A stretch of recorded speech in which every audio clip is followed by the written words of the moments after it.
Ako po si Lorico, nakatira po sa Binondo, Manila. Human Resources and Administrative Department Head ng aming pong family-owned business. Bilang Katoliko, nagsisimba po ako pagka may kailangan lang po ako. Tuwing umaaten ng binyag, kasal, yung kasambahay ko po, lagi ko po siyang pinapagalitan dahil po kahit na anong pangyayari, like po yung mga bagyo, holiday, doon po, talagang nagsasamba po siya. 15 years na po akong iniimbita ng aking kasambahay, pero hindi ko po pinaunlak ng kanyang imbitasyon. Nakakatanggap po ako ng pasugo, pero po hindi ko po binabasa, tinatabi ko lang po yun. Nung ako po ay hindi na masyadong makalakad, nakahiga na lang po ako sa kama. Meron pong akong TV sa tapat ko. Ang kasambahay ko po ay laging akong naiiwan dahil naglalaba, nagluluto, pumupunta sa palengke.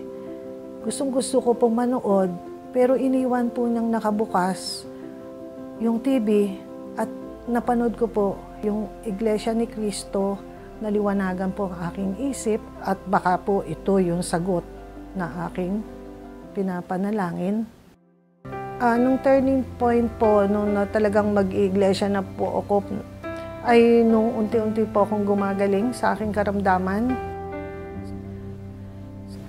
Sabi ko, hindi pa po akong kaanib, dinodoktrinahan pa lang po ako, ay ibiniyaya niya po sa akin ng Ama, unti-unti, yung akin pong mga hiling. Ang una po, inuusig po ko ng ibang mga kapatid ko. Pero po nung nakikita po nila na malaki po ang pinagbago ko, ay ngayon po ay naintindihan na po nila. Nabautismohan po ako nung January 26, 2013. At yung anak ko po ay nung October 26, 2013 din po.